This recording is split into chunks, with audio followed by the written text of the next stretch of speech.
Welcome to Level Up Live from the wonderful Baguette's car. She's currently on vacation. We're just kind of hiding out in the trunk right now.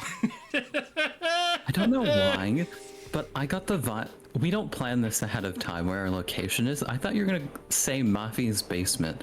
I don't like. I slightly heard that out of your voice. No. I did think that's where it was going to. No. Well, I gotta give you like the false lead up. Like I don't know. I don't. Believe it or not, I actually didn't plan this. I just kind of just went right off the rip. My brain was gonna say Mafi, but I was like, no. We've done that one before. Anyways, hi, I'm Paz. I'm a nobody. Don't worry about me. But more importantly than me, the person above me and the person to the side of me are wonderful people. Above me, we have the wonderful Mafidella. Would you like to go ahead and do a little bit about yourself? You may be below me, Paz, but not actually. But yeah, hi, I'm Mafi. You've probably seen me a couple times by now. This is like number 6. For number 6, we got the master class in audience engagement, and not just, on the Twitches, but on the TikToks. Brightside, would you like to introduce yourself? Yeah, what's going on, everybody? My name is Brightsideadventures. I'm here hanging out with great people, here to talk about audience engagement and talk about different ways you can take your stream and level it up live. Ooh, I love that. So I'm better off the cuff. I'm glad we don't plan anything. Oh, well, we have a few different ways of starting off the conversation. Now, as someone who does a little bit of YouTube on the side, like, I'm a bit familiar with this, but, like, it does also tie into a little bit of Twitch and also as TikTok and also YouTube. Basically, titles and thumbnails. Titles is pretty much usable on any scenario. Thumbnails is a little bit more niche. That's more of, like, the YouTube side of things. If somehow Twitch ever enables a way to do thumbnails, I guess it'll be viable then, but till then, does anyone want to take the lead? If not, again, I certainly don't mind. I can actually take the lead and maybe even contradict what you just said with the thumbnails comment. I think I've seen it with Murph and Mothmon, where they actually use thumbnails, or you can at least use thumbnails for your VODs. And that's really neat because it gives I feel like on Twitch, everybody either, like, I've never actually seen the thumbnail live, but I have seen it for their VODs. And if you are just kind of scrolling about on, like, I guess the VOD side of Twitch, it's very different because otherwise you just kind of get like a freeze frame of a random part of the stream. So yeah, honestly, that's pretty neat, and I guess it's a good way to, very early on before it catches on to everyone else, stand out. Oh, that's kind of interesting. I actually didn't know that you could do thumbnails for VODs.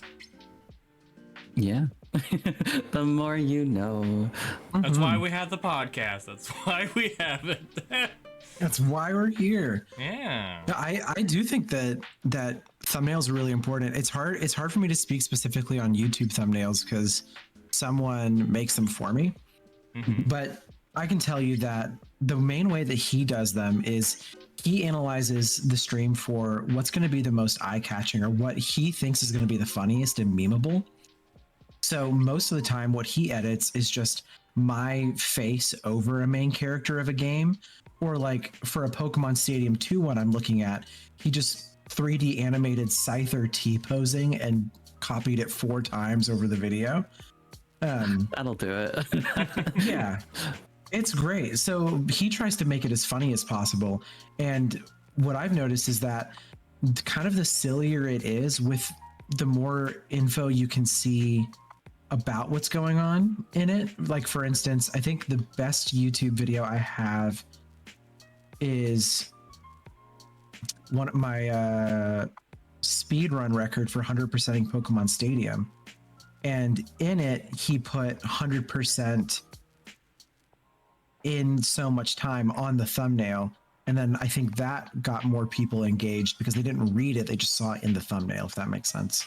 Yeah. No, I 100% get that. Like, the way I see, like, so titles should be good for like giving you more of a like grounded explanation, like giving you the full context, whereas the thumbnail is just like a quick, I don't want to use the word sucker punch, but kind of like it's in your face, you get like the very gist of it, you understand it, and it's like very eye-catching. Like, you just like, oh, I get it, like kind of moment. Also, I will say, like, with the faces, human brains is phenomenal with like recognizing and picking up faces. So having a face on the thumbnail is like an instant way for like someone to recognize what's going on. Versus like, you know, I don't know, if you have like a giant mechanized robot with like 80 arms or something like that, it's a little harder for someone to pick up when they're scrolling, you know, across like 80 other thumbnails on YouTube. Right, exactly. Another thing that... Go ahead. No, go ahead. I think it's also like making sure that you don't fall under maybe even like the Mr. Beast fallacy thing, where although everybody kind of tries to do it when you all kind of look a little too samey, it almost deters your attention a little bit. or sometimes like the Mr. Beast approach is just creepy.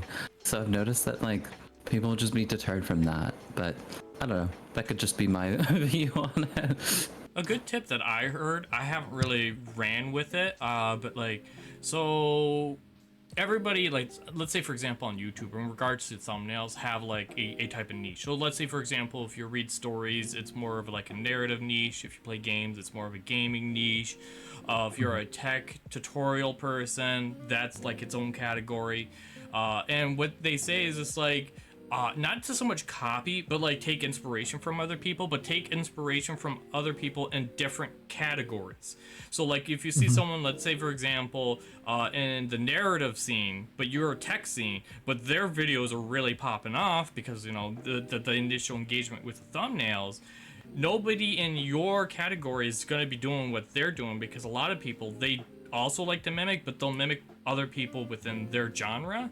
So like that's like all the React channels, they all have the exact same, like, hey, here's my face, I'm reacting to this thing, you know. But let's say for example, if you're a I don't know, I'm trying to think of something super niche, maybe an artist channel or something like that, where you draw art or perform art or whatever have you, that they're probably going to be looking at other artists and other people who are popular in that genre and what their thumbnails are. So, and also it's just one of the things that's like, don't ever copy, but do take inspiration. And taking inspiration is perfectly fine. I don't see anything wrong with that. So, hello, remix. Yeah.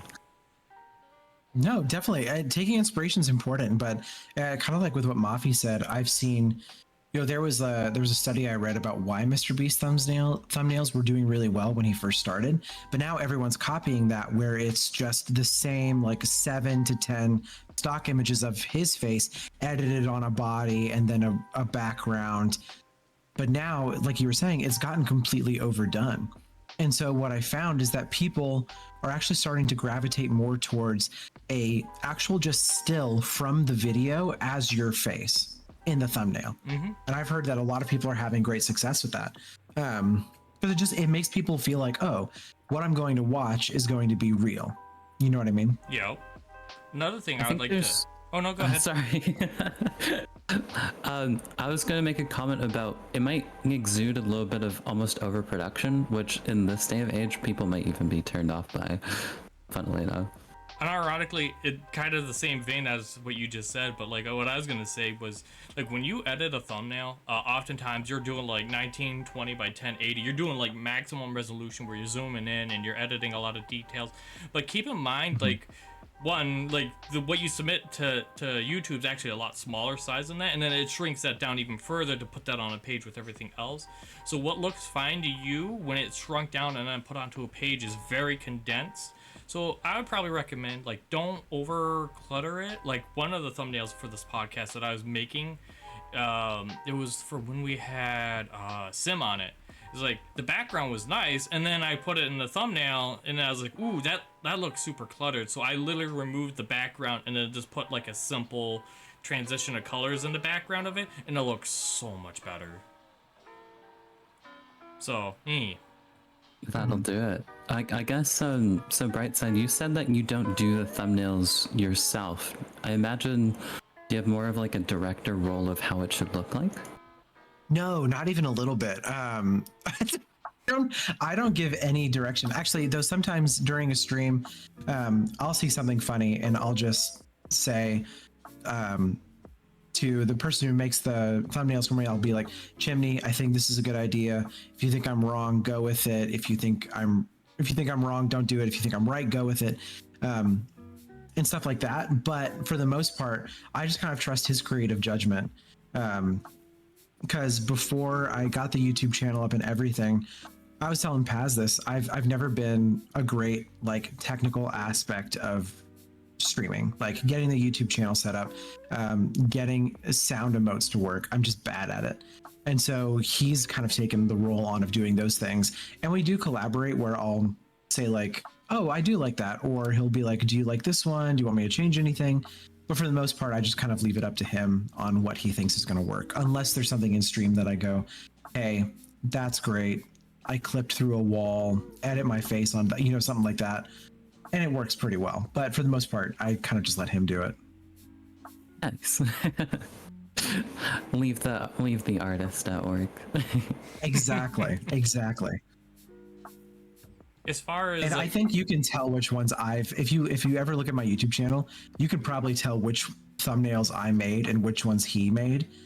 And it is shockingly different.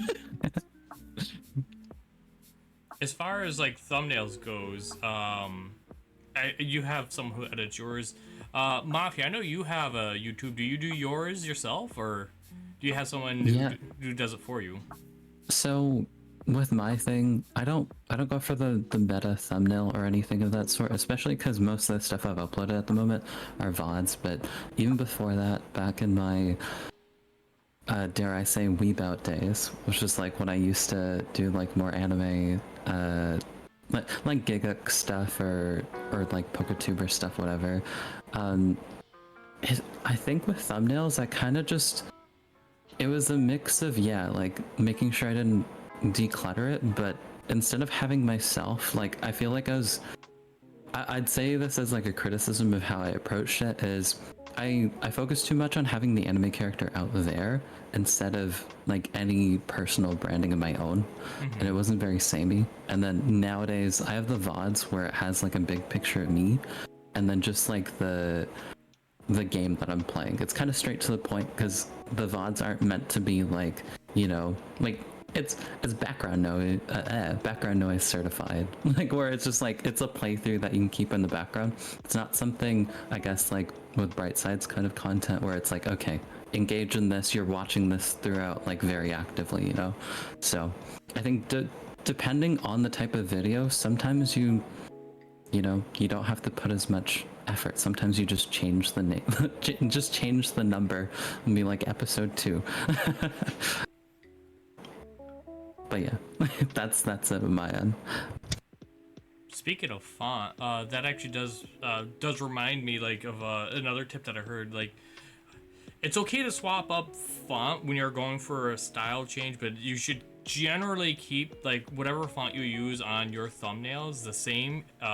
And same with colors. You can mix it up, but don't go too much, because if you have a lot of returning viewers, they'll know your videos when it pops up on their feed. But if you start swapping things up, changing things around, even if you have the same like your face on it, the change in tone is going to give whiplash to the viewers, and they'll easily just go like, oh, that's clearly not your video, like, because you got to remember you're competing with on screen easily like 20 other thumbnails. So if you have something where it's distinctly your style, like for example, when I do ever my fonts, there's always joysticks. It gives like the old arcadey text feel. Like that's always going to be my font. And typically I keep it more on the warmer reddish tones. But granted, I haven't been following the tip too heavily, so don't take that with a grain of salt. But no, we do level up live a little bit, with the gray that you guys can see on screen right now. Like, yeah.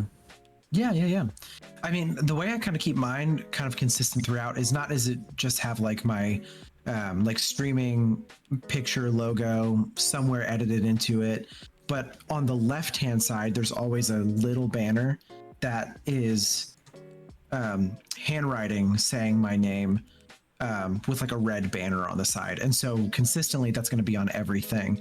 And so if you're ever seeing my content, you'll see, oh, there's the banner. I think that's the same person. It's a handwritten kind of font. And so it's always kind of recognizable, I think. So, do either of you have any specific strategies on titles for your videos? Or even your streams, really? Because that's interchangeable. Brightside, do you want to lead? Yeah, I try not to think about it every time. I just type whatever comes into my head first, because I find that whenever I get into a title and I start overthinking it, it always ends up being a bad title. Because I've picked it apart, I've done it so many times. I'm trying to find something quippy to make it funny. So normally, whatever I just think of for the first thing, that if it's even a little bit funny, I'm just going to keep it. Because I know that I'm just going to shoot myself in the foot if I try and edit it too much. But I try to keep it lighthearted and a little whimsical, rather than anything serious. You know what I mean? Yeah. Mafi? I feel like on my end, it's so funny because my titles almost feel more suited for YouTube-esque, like on the ones that I do on Twitch, where I think like the other day it was like staring at Shinigami's chest for more than 8 seconds. Like that's just like, that feels more like YouTube-esque, where it's a little almost out of pocket kind of thing. There's game context to that. I'm currently playing Raincode, which is I succeeded at Danganronpa, but but yeah, like I think it's just, what's the most out of pocket thing I can say without being too out of pocket? That's my approach. And I guess like my thinking is just, if somebody questions the title, I won. If someone just mentions the title, it's like, what do you mean? What do you mean you're like I think I was playing Honkai Star Rail, and I was like, we're literally railing on stream. It's like okay. Like that'll do it. That'll get somebody clicking in. At the very least, they're gonna click in. You know? Yeah, I mean, because honestly, with that kind of title, like, it's relevant, but it's not to the point where it's just straight up clickbait, because, like, it's not disingenuous to the viewer. They kind of have the general idea, like, oh, okay, I get it. Because, like, at the end of the day, I mean, these are not little kids. They have a level of intellectual whatever that's not me. I'm not smart, but, like, more than I would be able to comprehend. Like, they will understand it. I myself, I go in blind. I'm not smart. I'm not smart. As long as you use the right like game tag or like game label, you're good. Kids will point that out. I've had experiences with that, but like the title, you're fine. For me, I typically, if I can get away with it without like spending an hour trying to think of a title, I love to make my title a pun. If not, I just try to do something that's just semi-relevant. If it could be funny, it'll be funny, but if not, it's not. I mean, I feel like I'm not the greatest when it comes to titles. Titles are hard. I think that they're really difficult because it can be so... there's so much more stress when you put on yourself in creating a title versus even creating a thumbnail. And part of why I just put whatever I do for the first thing as the title of a stream or anything is I try to rely really heavily on them seeing something kind of funny there, but then seeing like the picture of the stream and wanting to click in that way. You know what I mean? Like grab their attention quickly, but then see if what's above it is pulling them in as well. Yeah. So I think like you said, just keeping it a little witty or just putting it out there is sometimes more effort than some people put in. I've played, or I've been going through streams looking for something, and I'll see things like Elden Ring Part 27 or Elden Ring Part 32. And I'm like, oh, I missed 32 parts. I don't know if I want to jump in right now. Yeah. But if I jump into a stream that has a funny title and I find out I'm 38 parts behind, because they're just Elden ringing my bells. I don't know I don't know, or something like that. I'll click into that because why not? I'll find out. And if I find out that I'm super late into the story, that's fine because there's not this expectation of, oh, you missed all of this in the past. You know what I mean? Yeah, actually, I really love that because that brings up a really good point about, if you add like, hey, you've missed 32 parts of this, like, then you're feeling left out. But like, if you don't really talk about it, like, that's a really good point. I love that. Not me literally writing that down to keep that in mind.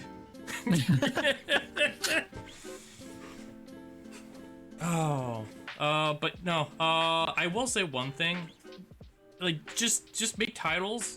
You'll eventually get better at them. If you're starting off, like, don't over stress it. Like, don't be the person that spends 3 hours trying to think of a title and then going, well, I've already spent 3 hours doing a title. I'm just not gonna stream today because I can't think of a title. Just throw something out there. If it sticks, it sticks. If it doesn't, it doesn't. Don't worry about it. At the end of the day, you're working on you, and that's all that matters. And you can change it later too. Oh yeah, true. Nothing says that's permanent. That's true, yeah. I was gonna suggest just watch YouTube. Go doom scroll on shorts or something. Look at their titles as well. Get inspired while you can't quite figure yours out, you know? I'm nothing if not a fan of doom scrolling. I'll tell you that much. People try to downplay it. You need that time to just shut your brain off. Shut off sometimes, man. Oh yeah. Oh yeah.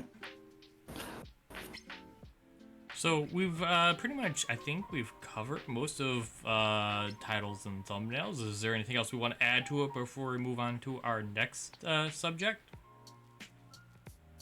No? No. All right. Social media promotion.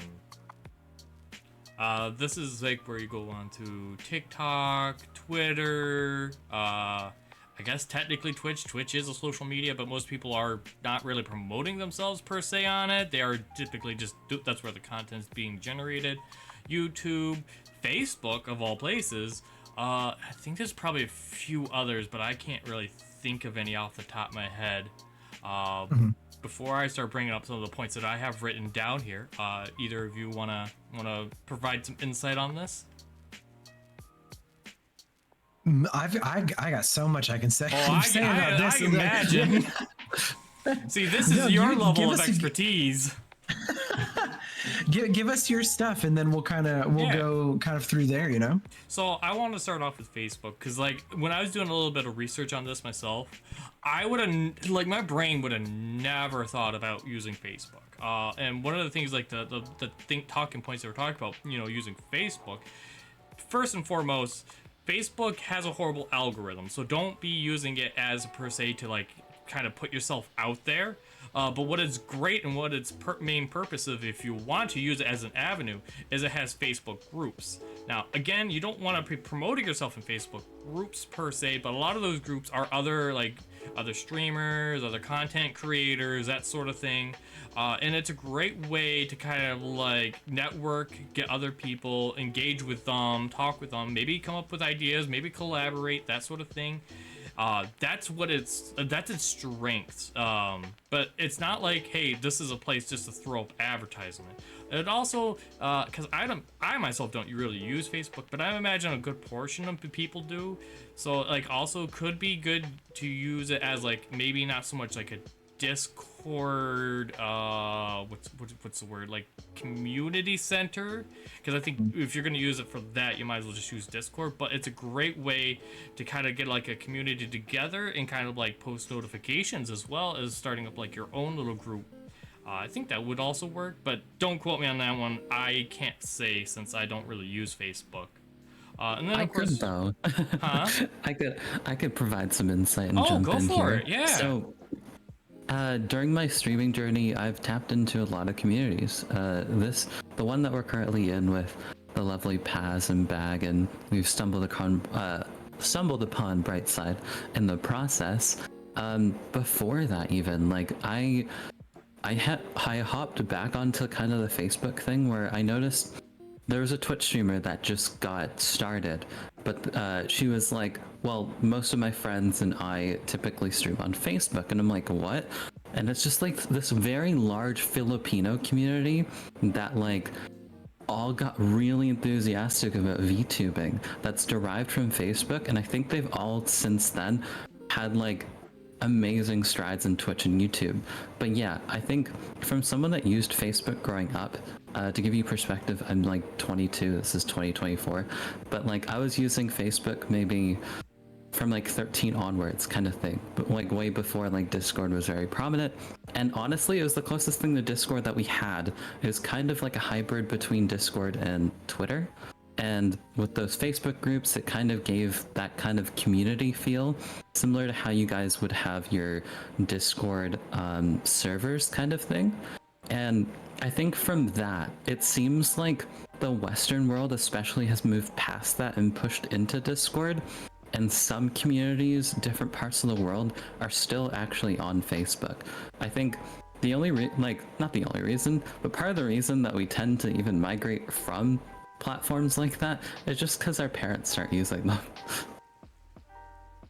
No, that's absolutely true. I mean, I can tell you guys as an old man in his 30s, I say, as a 30-year-old. Sorry, I remember when Facebook went out and was going, and I was one of the first people in my friend group to have a Facebook, and it was great for community building. And one of the things that really drove it away was, like you were saying, a lot of older people getting onto it, trying to be with the kids, trying to keep up, as well as just the, like, as weird as it sounds, a lot of the like hyper politicalization of Facebook itself has turned young people away. But back in the day, it was the community builder.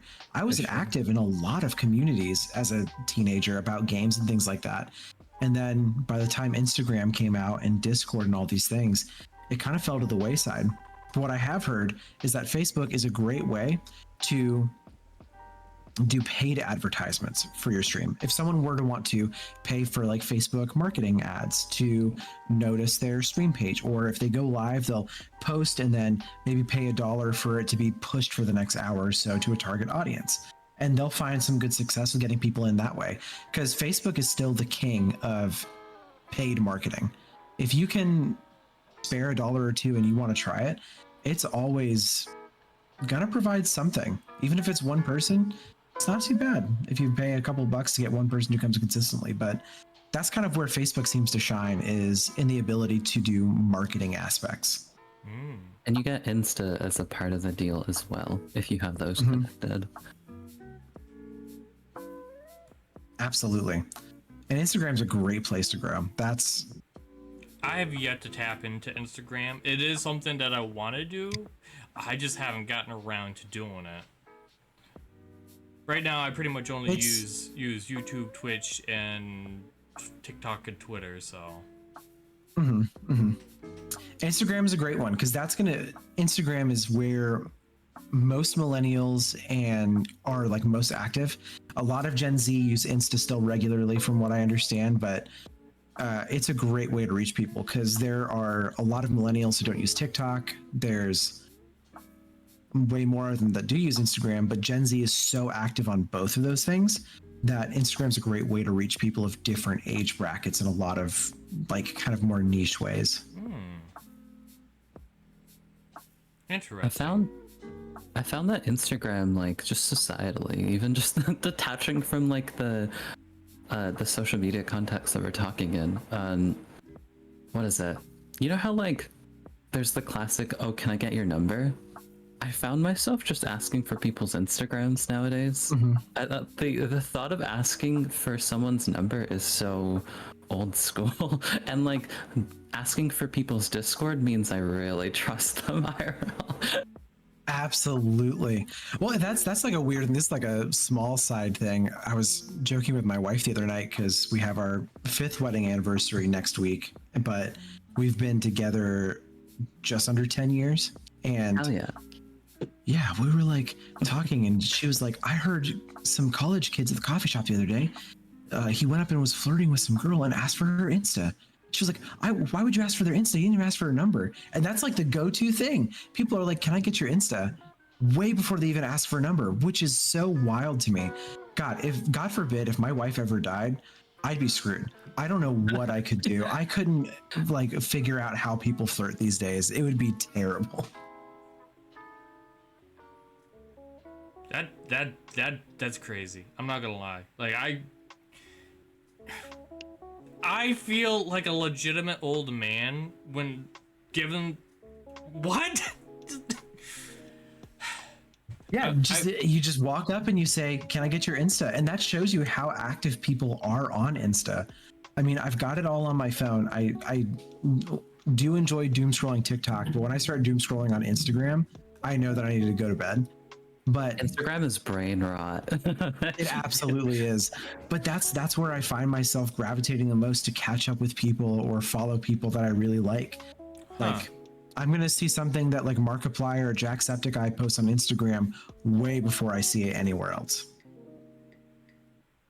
That's interesting. I don't really use Instagram, but like I figured it would probably be like much smaller of a community kind of thing, but like I guess I'm wrong. I guess I really gotta dip into it. I think it's I'm like trying to like bend the lines a little bit, but it kind of reminds me if you get like a lot of the Twitter memes and TikTok memes and YouTube shorts, it kind of amalgamates into one on the Instagram feed.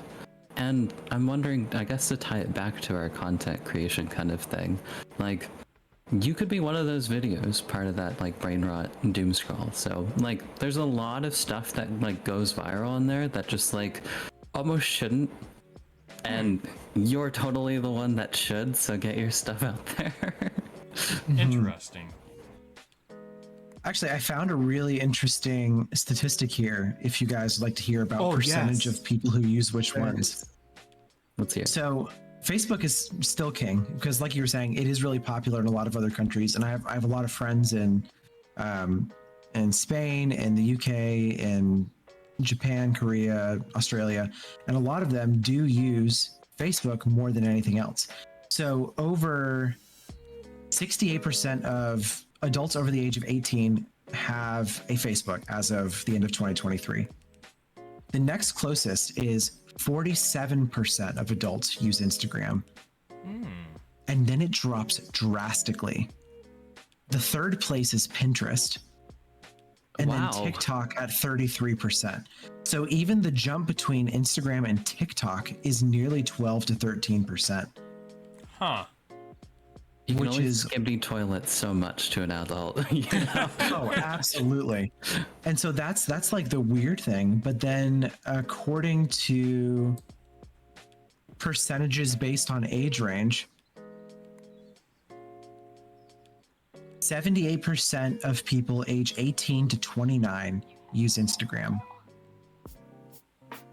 Between 30 to 49, it's 59%. So Instagram itself is huge. And then Facebook, ages 18 to 29, 67%, which is the same percentage for TikTok. And for age range 30 to 49, 75% of them have Facebook, 60% of them have an Instagram, and 39% have TikTok. And those are like the biggest three from what I'm seeing. So the age ranges for like 18 to 49, you've got a good chance of reaching 75% of that age range with one of those three. So being able to use all three really gets your numbers in terms of hitting people. Huh. Time to take some notes. Yeah. Because I'm not the biggest fan of TikTok, and I, other than YouTube Shorts, I'm like, feel kind of deterred from even posting them, because I'm like, I don't know if I'm hitting the right places or posting them. Yeah, just like not genuinely, but just, you know, I want to get them out there in a platform that I do enjoy posting them on. And I think Instagram might just be something I dabble in. So that's neat. And then there's the repost feature to Facebook, I guess. I think I'll have to end up start posting some of my stuff on Instagram, because like, so I typically I'd rather if I had to choose one, I would stick with YouTube, but because I'm doing YouTube Shorts, it makes sense to me. It's literally just copy paste the title and then upload the same exact video to TikTok. So it's only an extra 1 minute of work, and it's crazy. Some of my stuff on TikTok, just every now and then it just explodes for no reason. But like, I didn't even consider Instagram at all. Like, I guess there's a little bit of a backlog for me to go through and start uploading onto. Mm-hmm.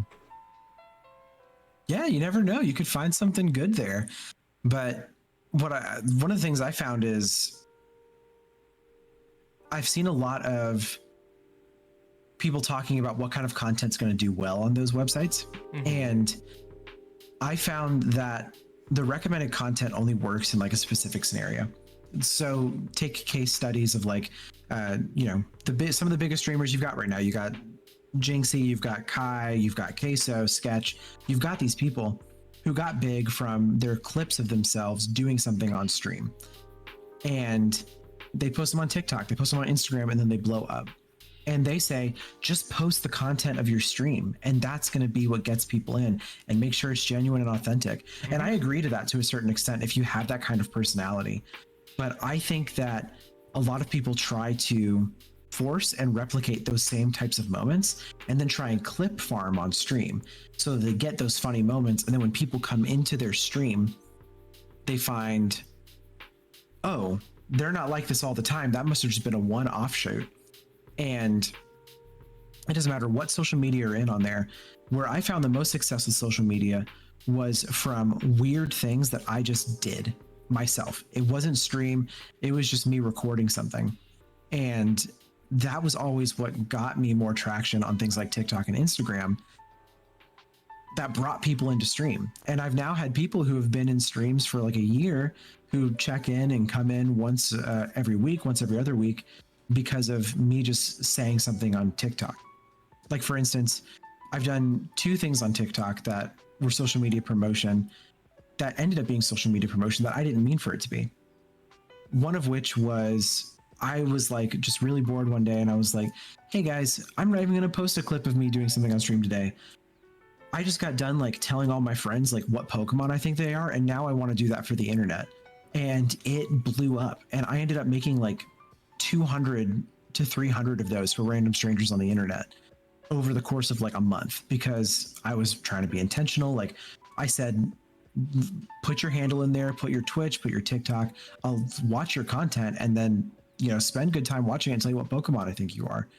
And people followed on Twitch because of it, and people still stop in to check out just because I watched their content and told them like, yeah, I think you're a Jigglypuff. You know what I mean? It's like super interesting how stuff like that can happen, because people on social media, when you're promoting yourself, they want to see you, and they don't want to see these overproduced, like we were saying, like Mr. Beast thumbnails almost, but overproduced versions of yourself that you can't maintain all the time. The other thing that I did was I got really mad one day. So this was spawned out of anger. I saw that, and I'm sure we all know about it, that streamer who maybe like a year or 2 ago saw someone come into his chat, and he was like, yo, where have you been? I haven't seen you in like 6 months. I'm glad you're back. Yeah. Mm-hmm.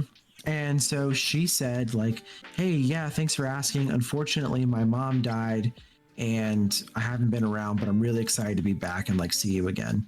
And don't mind my swearing for a moment, but this is exactly his exact quote. He looked at her and he goes, hey, I'm going to pause stream right here. Don't bring that shit into here. I don't want to hear about it. You're bringing me down. If I ask you how you're doing, you're supposed to respond with only good things, because I don't want you harshing this stuff. And when I saw that, I was pissed.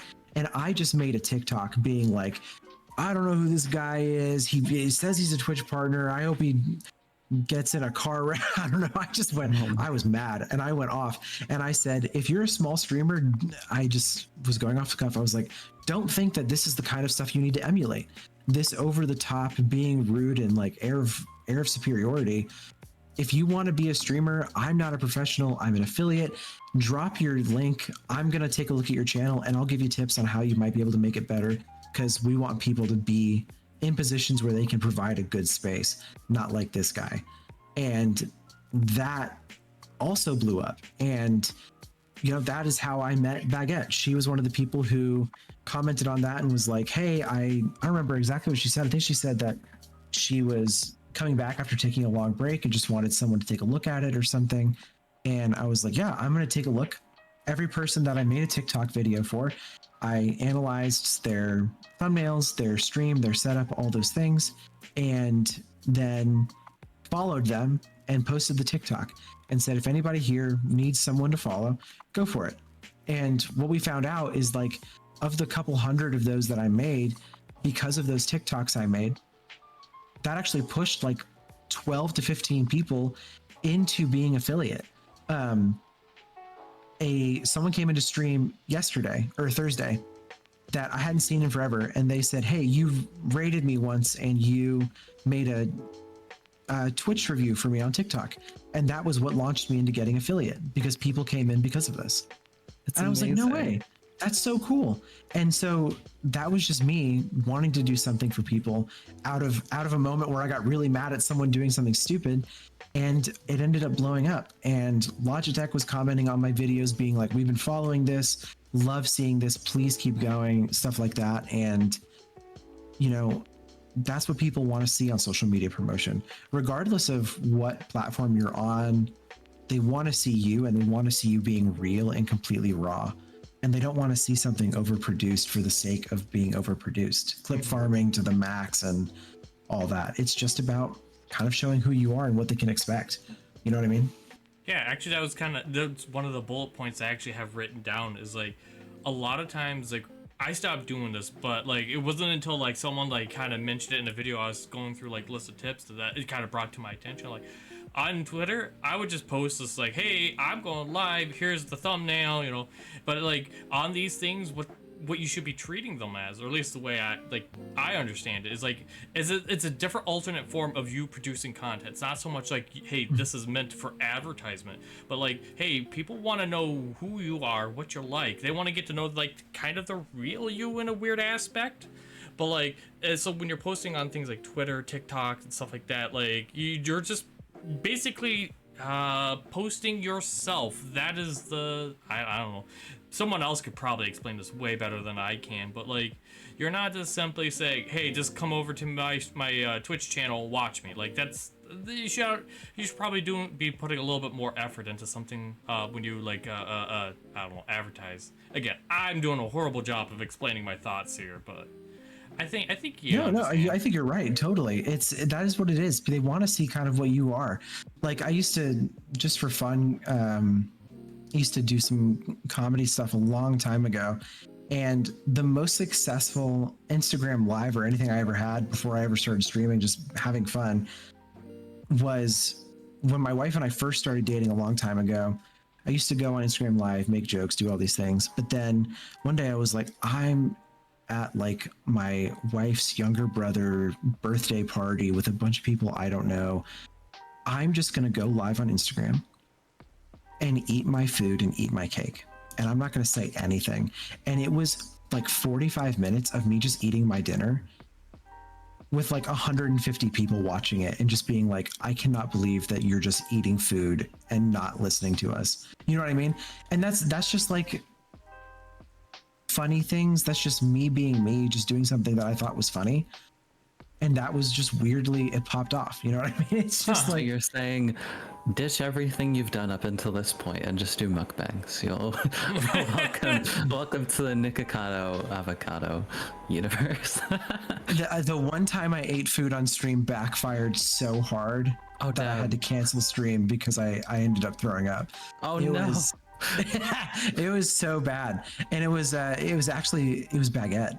She was like, I ate a caramel covered glizzy on stream. Oh my god. And she was because I was doing a fundraiser for an accident that a friend was in. And I was like, okay, if someone donates this much, I'll eat the caramel glizzy. And I think it was 2 seconds later, someone was like donating, and I was like, oh no.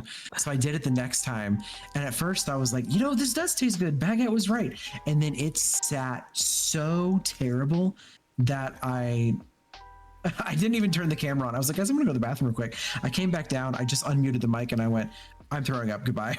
Just ended the stream because it was such a mess. But that's you know, I could do mukbang content if I wasn't so scared now. Maybe I don't know. We'll find out in the future. Maybe I hard it. I feel you. I had to do it was, unironically also with Baguette. It was the Mountain Dew and milk. And it doesn't sound bad. It Get out of here. It curdled the milk. I was drinking cheese. Guys, you cannot keep doing this. Okay, here's what I'm noticing. I'm noticing that Baguette has us all eating stupid things. Is what I'm learning.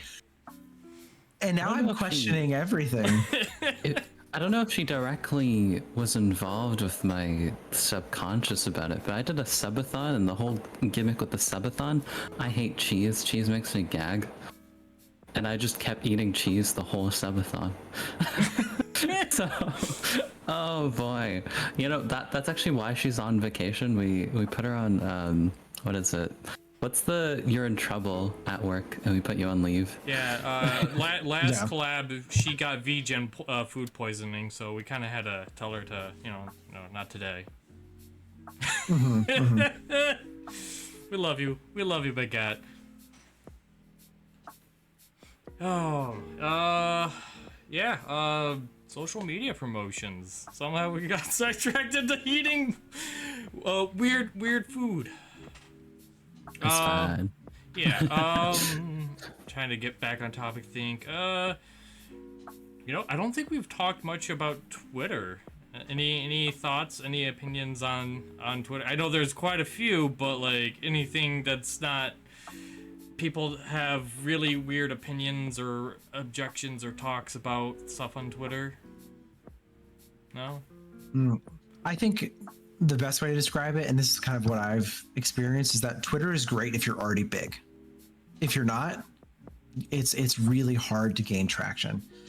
Because even if I post things and I'm like, hey, check out my TikTok, check out my Insta, check out my Facebook, check out my Discord, my Twitter never gets any traction. And I think that's just because they're like, oh, if I see it on Instagram, then that's fine. If I see it here, that's fine. But when you already have a really substantial following, I think Twitter's a great way to blast out a quick post. But I think it's hard to do when you don't already have that. That's my personal thoughts on Twitter. My view for Twitter is you kind of treat it just like how we were talking about like Instagram. It's just like more getting to know the real you. You just share your opinions. And like someone brought it to my attention that I didn't think about it until I was doing research on all of this. Follow big companies that you enjoy. Like, for example, Baguette's been trying hard to get me noticed by KFC. But like, it doesn't have to be KFC, but like game companies. For example, I probably at some point I'm going to follow the people who made Project Playtime, because I do enjoy their the story and the gameplay, and just like retweeting whenever something that you like that they post, like. Because like that's how you get like recognition sometimes from these companies. Like if that repost blows up or whatever have you, or if you have a comment about it, or you never know.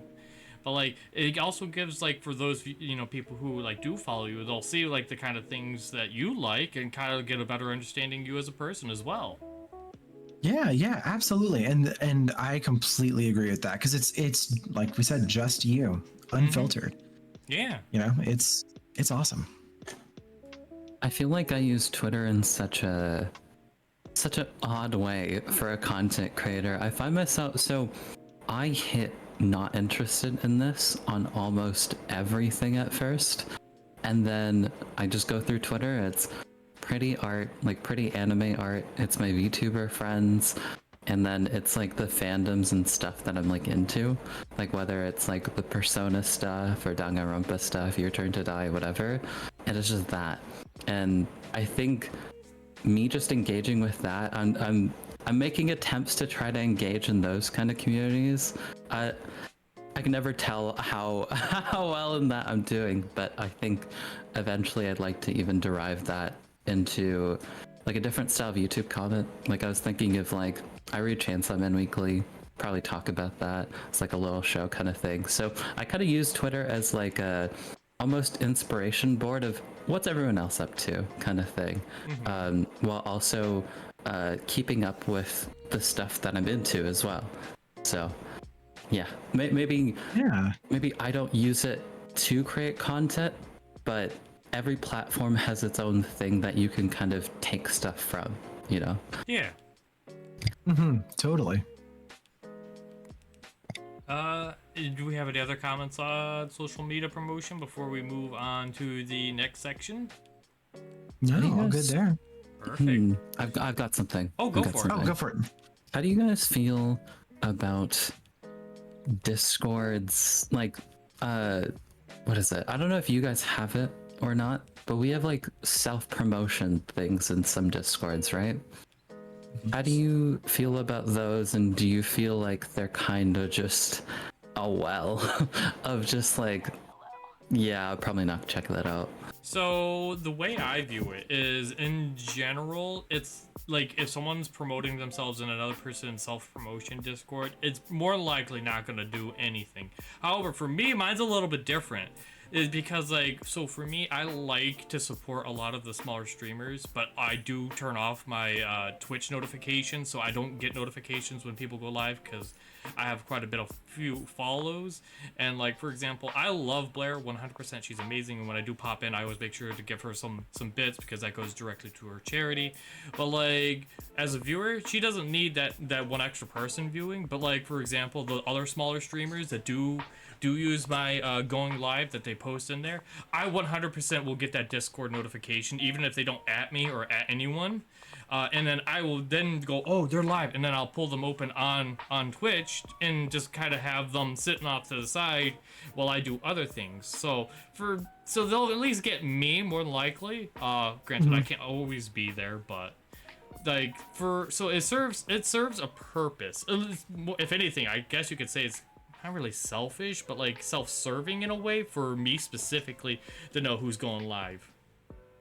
Yeah, no, absolutely. I think I'm an antithesis personally when it comes to Discord. I understand how important it is. I know Discord's important and great for community. I'm bad at it. I'm bad at responding on Discord, and I'm bad at keeping my Discord up to date. I actively need to get better at that, and I'm not. That's really bad, but it's so bad. It's like to the point where like Baguette and I were scheduling something, and I was like, you just text me, here's my number, we're close enough at this point, please. I'm so bad at this. And so here's my Instagram. Exactly. I was like, we've got to find another way, because if you message me on Discord, there is a good chance I will see it by the end of the day. But if I don't see it by the end of the day, I will respond within 3 weeks, because that's when I'll notice that I got a message. It's terrible. So like, I was so intentional when we were working on scheduling this. I set reminders on my phone to be like, check Discord, see if there's been like updates about recording, or if you've got a message from Paz. Like I was like, this is going to be so fun. I have to be intentional about checking Discord. And part of that is I'm just in so many Discords that I get hundreds of notifications like a minute. Like that's a big problem. Yeah, I have to mute a lot of the Discords, which I hate to say it, because like they do so many notifications. It's just like, the thing with me is like, there are key ones that I need to keep my eye out for when there is a notification. It means that usually something's going down or something I need to know, something like along those lines. But like the other ones, is like, don't get me wrong, if you go live and you put the notification, I'll check it out when I can. But like as far as like levels of importance, unfortunately in those circumstances, like I can't have those notifications, because it's gonna get me tripped up when I think something else is going on. I feel like with notifications for me, so mine has like no notification, no of the, you know, like the red 1 or 2, 9+, whatever. That makes me really anxious, which means it's a great way to make sure that I check it, because I'm the kind of person that checks every single thing. I don't check the little white blurb thing, like if people are using text channels. Yeah. Anytime someone's mentioned, not that I'm like, try to toot my own horn or anything of that sort, but I'm relatively important and someone that needs to be reached regularly for some things. So when I see that, I'm like, who died? Like, like, you know, who, like, what do you need? You know, like, is this urgent kind of thing? So, especially when I get it on stream, I'm like, uh-oh, do I have to end stream? Do I have to like go rush out and like, you know, help you? So I'm it's a little bit paranoid in that frame of thinking, but yeah, the suppressing at everyone and at here, especially for if you're like community discords, you like to engage in the community from time to time, and you already know, like for me, I'm not gonna click through the notification that you guys send me, but I'll already be on Twitch, so I'll just refresh the page and see who's on, kind of thing. Like I don't even need the notification if I've got my PC on. So, Right. you know, rest assured that I'll be lurking about. One thing I do want to mention, kind of loop back before I forget, in regards to having a self-promotion channel. For those who want to add it to their Discord but also want it to have importance, get creative with it. That's one thing, like, I always advocate. If something isn't working, if you built a system, if you implement a system and it's not really being utilized like how you kind of want it to envision, get creative with it. Think about it. Like, for example, if I wanted to make my, and I'm maybe in the future, depending on how much time I had to dedicate to it, but if I want to make my self-promotion a lot more advantageous, I could set it up so that for whenever someone posts a go live in that self promotion, and then they see someone from that my community hop in there, say hello, they could give a list, and then I can give them like tavern tokens for each person that showed up or something like that. Like I said, just get creative. Think of something maybe for every person who replies to the. Granted, it wouldn't really directly implement into them watching if they're just doing replies to that, but like you could also do something with that maybe. The world's your oyster, really. Just think outside of the box. Think of what you could do with it if you really wanted to make it work. Like, nothing's stopping you from doing it. No, absolutely. I feel like it was mentioned in a previous podcast, and I failed to implement it since, but this is very much in the box, but just pick and choosing who can be promoted, even. Like, just kind of like whether it's the fellow streamers that happen to be on your Discord. I swear there's a way to automatically set that up, where it's like, if they can tell that Twitch is connected to their thing, not that you'll ping them every time, because I think that might get really annoying, but you can see like who in the community has gone live without them even having to post in there. I think just the automaticness of it is neat. I don't remember, it's a bot. It's like MEE6, Me6 or something like that. It might be that one, or it might be a different one. Maybe it's Pingcord. But yeah, it'll automatically detect when they go live, and then you can set up the custom notification and which channel you want it to post to. Right. Now, I haven't gone in and checked the settings in a while, but last time I checked with, I think it's Pingcord. Every time someone goes live, you can only choose one person, and then if you want to do more than one person, you got to pay a monthly fee. Oh, if I with me and Arrow Louie, aka Michael, we have the same thing that lets us go live. Let me check real quick. It should be StreamCord. Okay, then it might be different than the one that I have. Yeah, so StreamCord lets me and Arrow Louie / Michael able to basically, we like have like this co-owner kind of system with our Discord.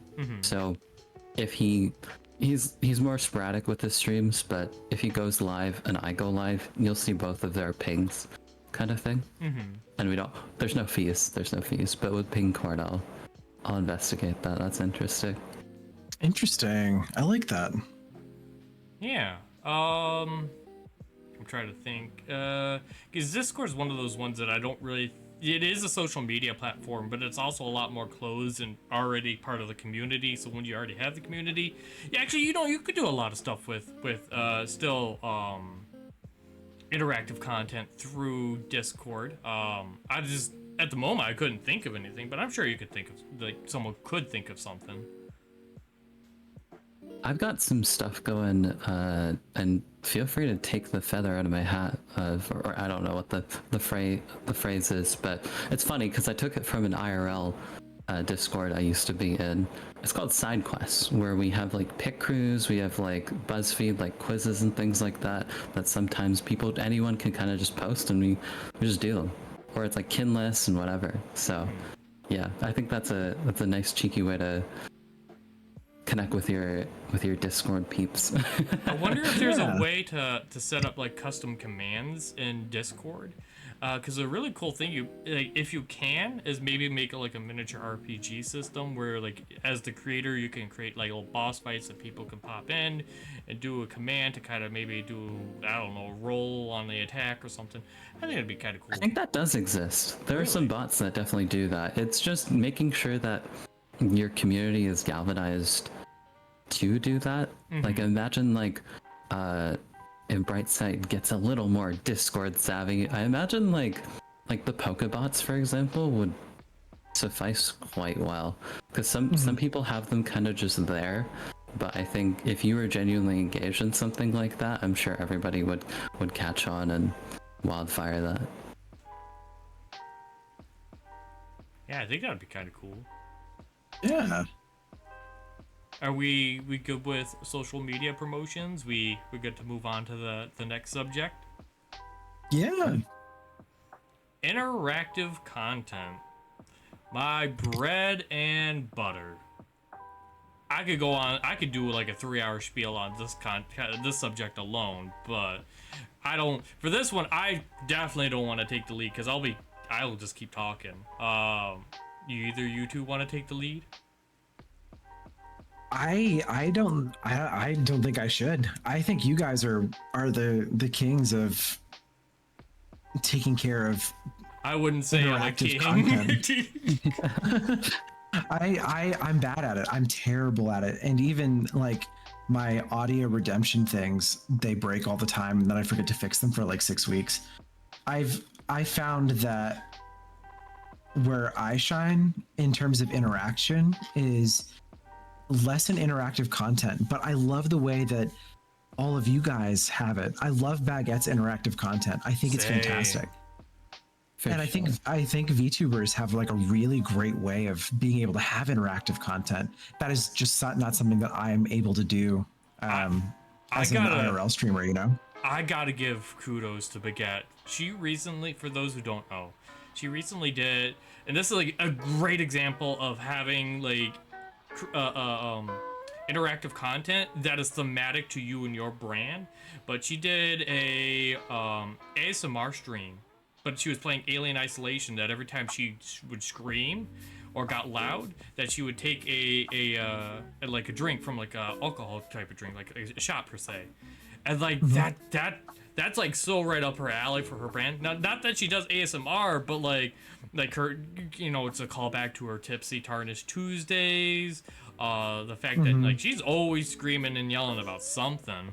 So yeah, it was great. It was a fantastic stream. Not to mention she also had jump scares also enabled for that stream, so that way you could jump scare her. Like, it was phenomenal.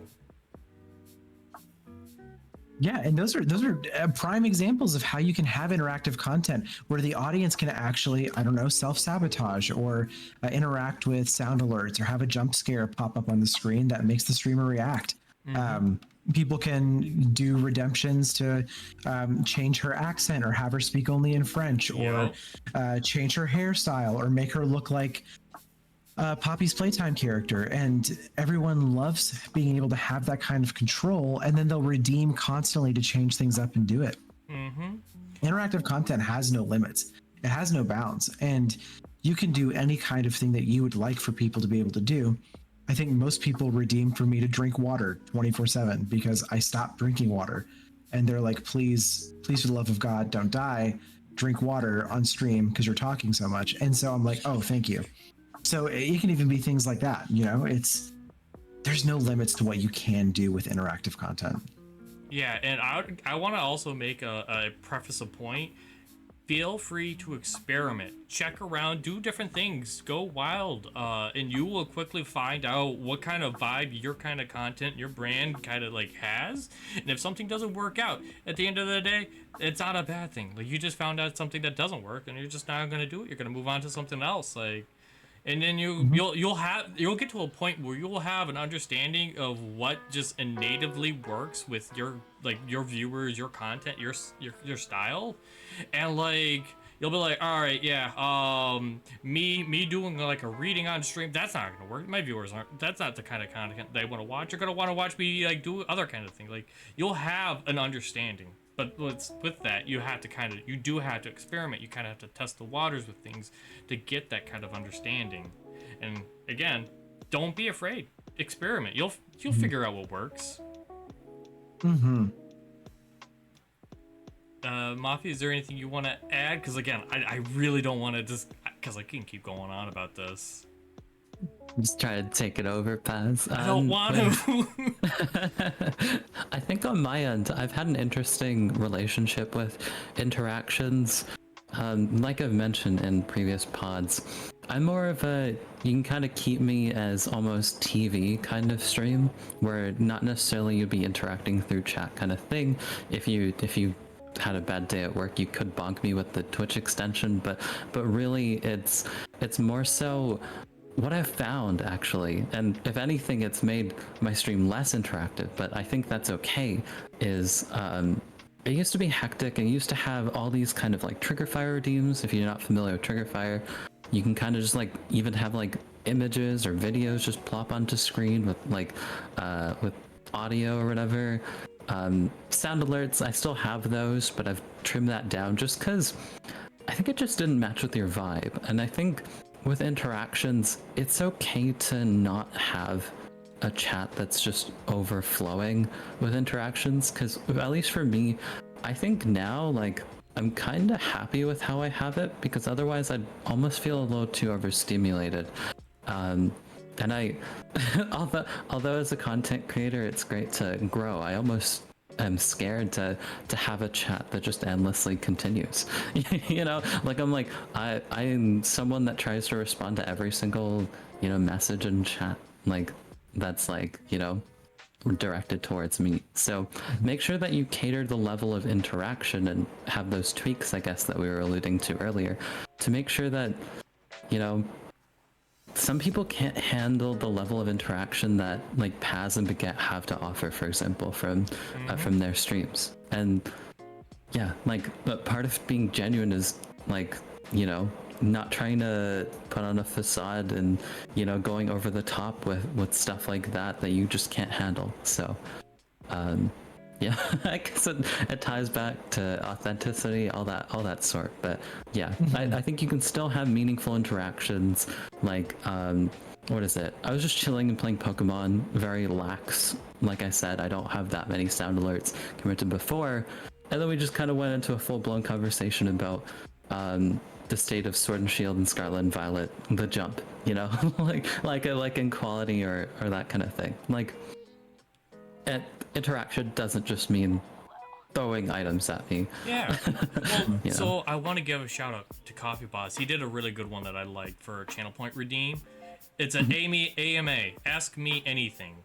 And like, you don't really need that as a Channel Point Redeem. But when someone sees it, then immediately goes, oh, okay, I can ask anything. And then like for me, like, oh, I ask the most idiotic of questions. It's like things it's like, hey, if the sky wasn't blue, what color do you think it would be? Like, just something that's just so out there that they would go, wait, hold on, I actually had to think about this unironically. I had that with your owl. Oh, I love messing with your owl. Oh God, the owl, Mr. Endy, he's something. He's something. I wanna say right now, like from someone who uses him so often, because for those who don't know, he's an AI. He actually runs off ChatGPT. Like, there's a lot of times where it's just like, I know, I can understand that it's like, I get the feeling that it's obviously AI. But there's been a few moments where just like, I had to do a double take. I'm like, hold up. That feels real genuine. That feels like that's an actual person. what was it? It's called, I think it's a Turing test, is where it's like if a robot ever passes the Turing test, it means that it feels so authentic to a human that they can't distinguish it from an AI. He's hit that a few times where I'm just like, but is he? Oh, That's so funny. yeah. So channel points, for those who want, like, and I think channel points is like a great avenue for interactivity, engagement, and you don't have to, like, as you said before, we talked about like throwing stuff at people. Like, you don't have to have that. As I've said, the AMA was that's a phenomenal channel points, and the reason why I love the use of channel points is it encourages people to sit there and, like, at the very least have your tab open, and like having you in the background, because they have to earn the channel points one way or another, and that gives you the chance to actually engage with them, chat with them. Do keep in mind, though, that I think, if I remember right, the average statistic is like for every 10 viewers, you'll have one person chatting. But if you have 10 people in your chat, like, you are actively engaging with them, like, you'll have an audience of people that will be at least more likely to hear what you have to say, and you can actually hold conversation. And that's part of the whole thing about having engagement. They're there to collect the points, to use the points for the stream, which then feeds back into you engaging with them, and then they're staying there to engage with you. Like, it's a whole, it feeds back right into itself, and it is such a very powerful tool. And again, as I was saying with like Discord, like, it's the world's your oyster. Get creative with it. Feel free to mess around. If you feel that it doesn't work with your stream, at the end of the day, it's your stream, you're the boss. You can remove it, change it out, change it with something that you want to do, change yours, or straight up remove it. And the best thing about it is you can customize it however you want, because it's freeform. You can make it tailored specifically to your stream. If you want to have a lot more cozy, you could do things where it's just, hey, if I was a Pokemon, what Pokemon would I be? And then the streamer then goes, okay, I think you be XYZ, Like, it doesn't have to be it doesn't have to be a Paz stream where it's just straight up chaos right out of the get-go. Like, you can do whatever you want with it. Yeah, no, absolutely. Yeah. And that's why I've never been able to do any kind of interactive content, because I start my stream and I go, we're gonna get through this, we're gonna beat Majora's Mask in one go, and then I'm like, it's been an hour and we're still talking and I haven't changed my chatting screen, because I found that interactive content for me with channel redemption points and things like that never really could work, because I'm so active with chat and have so many long form conversations that everyone is chiming in and talking about, that there's never any time for anything like that to happen. And it's to the detriment where I've had some people come in and random people be like, you're really bad at this game. Why don't you like focus on the game and stop talking so much? And I'm like, that's not what people are here for. I'm really sorry. If you came to watch me be good at Elden Ring, you have come to the wrong place, the absolute wrong place. I will never be good at it. But they like watching me die because I'm having such great conversations, or, being able to give people a little bit of like a respite. I had one couple that came in a lot for Pokemon, and they actually were in the same house, but they both had Twitch accounts, and they would both log in and sit on their phones and watch together, with one of them having the volume on, because they said that they ended up finding that talking with me ended up being like one of the highlights of their week. They loved interacting. I love that. Yeah, it was so great. And they stop in still every once in a while, because they both work nights and so they can't come in as much. But whenever they do come in, I get so excited, because I love talking with them and catching up. They share things about their life. And I'm not saying that, I know Twitch is a weird place where people like don't normally do that, and I'm not saying that they share things like negatively, but I know most of my viewers pretty intimately, and that's what ends up being the thing that people stay for. So if you ever come into my streams, I'm gonna ask you about yourself. Oh yeah, I want to. That's what I'm here for. I want to point out for our viewers, you definitely shout out to Brightsideadventures. Go check out the channel. It is the most. Honestly, I've seen a bunch of channels, but like you are number one when it comes to level of wholesomeness. I'm not even gonna lie. Like I don't think I've encountered anyone that is even on the same level as you. Oh, you got me blushing now. I appreciate it. It's just been really fun. But that is, you know, I've seen people, and this is actually what I like to tell people about this aspect of it is I've seen people say, how do I get good at doing interactions, or how do I get good at talking with chat? And I tell people all the time, just talk and see where it goes. Because my Twitch journey was a little kind of atypical. I was in a really bad place when I started streaming, and I was like, man, it's like the height of COVID. Like a bunch of my friends moved out of town. I was like, I'm just gonna try streaming. I lost my job. We're gonna see what's going on.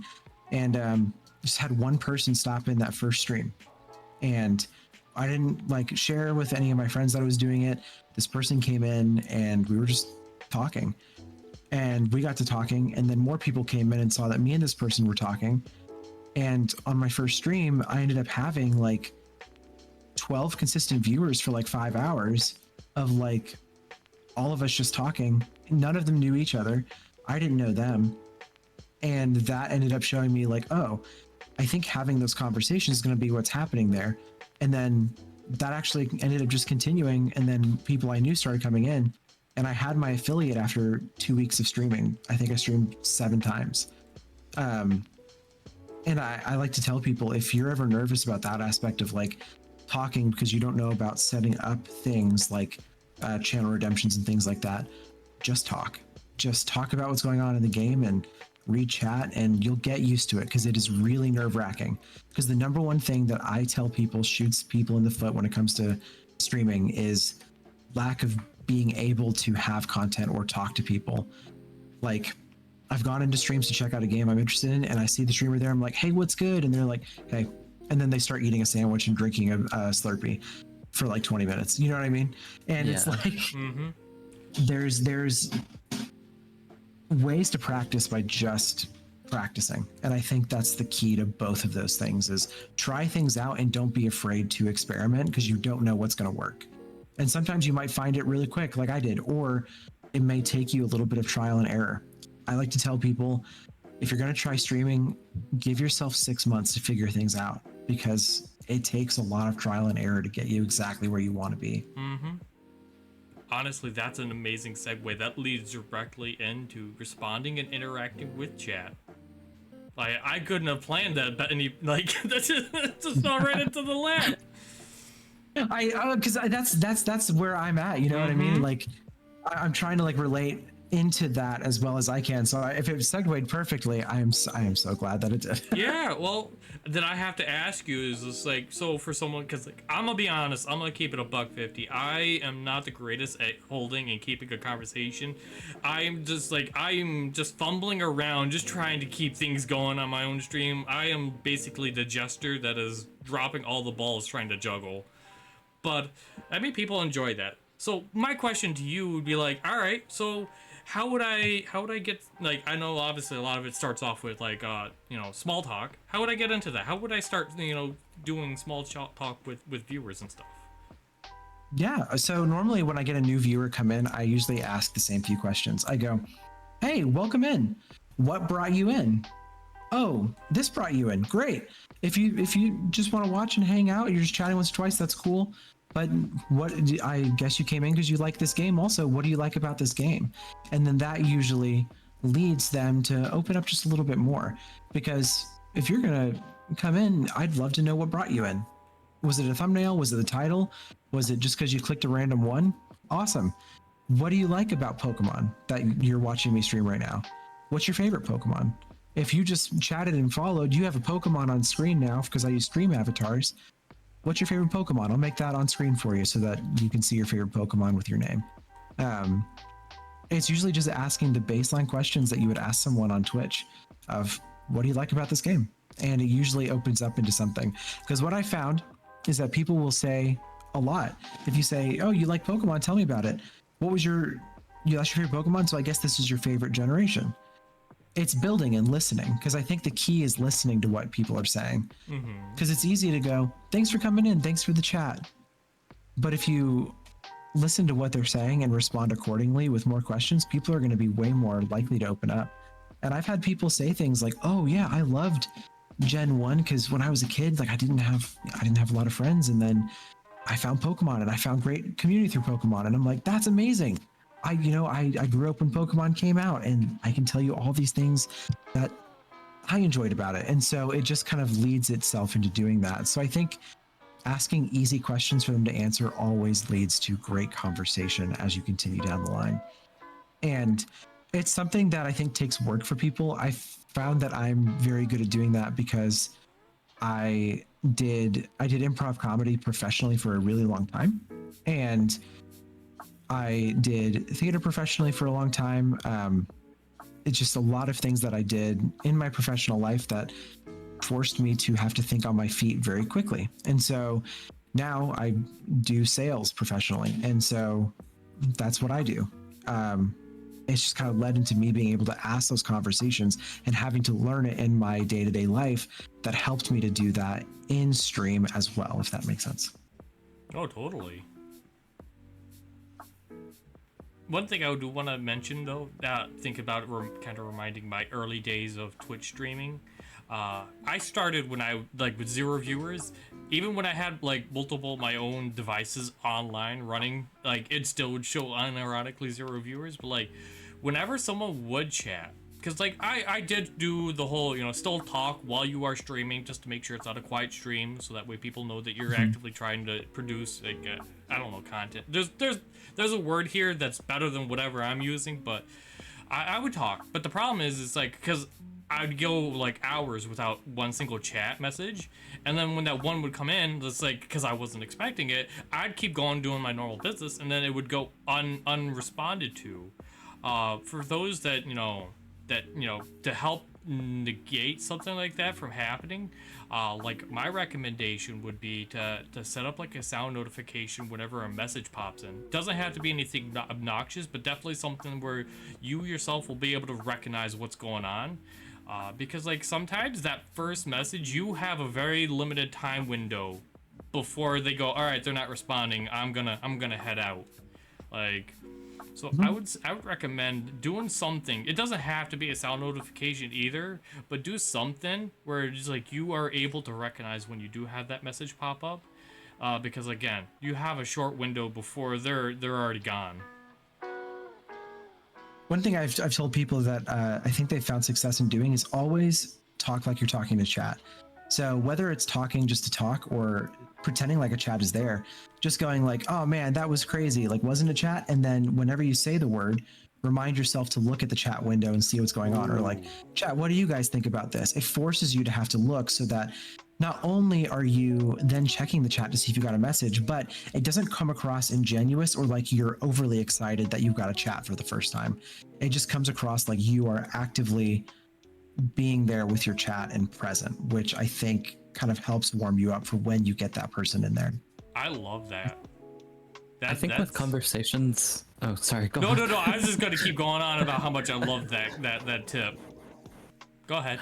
I think with conversations, and this is just kind of with social situations just in general, I think sometimes people just need something to bounce off of.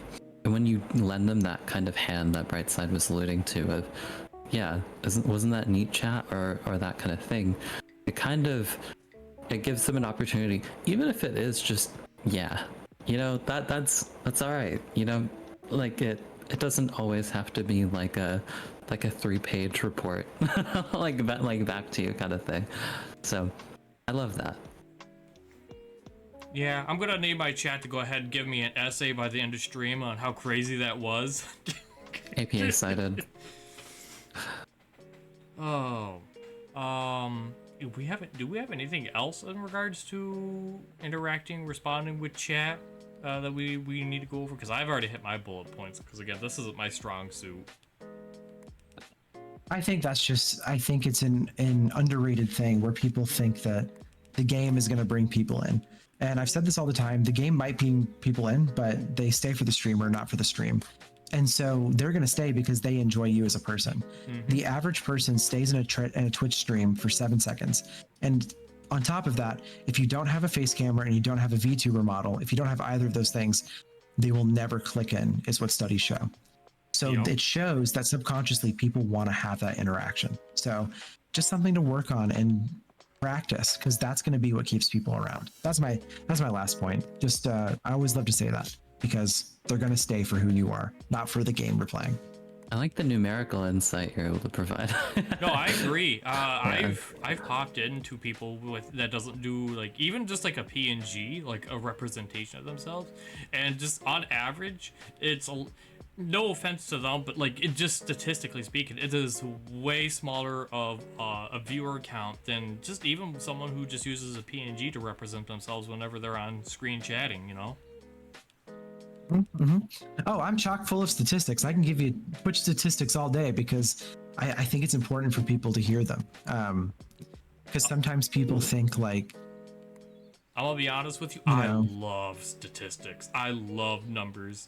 In fact, I'm a statistics guy. Yeah. When I started streaming, I did the one thing, and don't recommend this, but I did the one thing that that people should not do. I would look at the viewer count.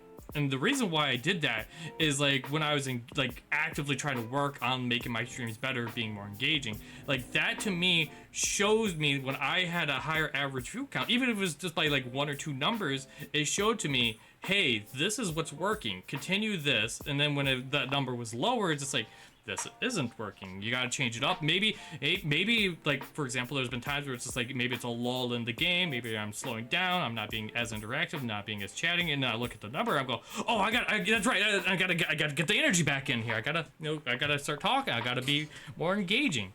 And then of course, that it's not like a 100% like actual statistical thing, but looking at that number was a very representative thing for me. No, absolutely. And I think having that number and checking it is really great, because people will start streaming and they'll have no one for a long time. But the last statistic that I read is actually that over 90% of streamers, it rotates between 88 and 93% of streamers stream to 0 people regularly. Yep. That is a wild statistic, because averaging right now, I can tell you this right now. I'm looking at it right now. Currently, there are an average of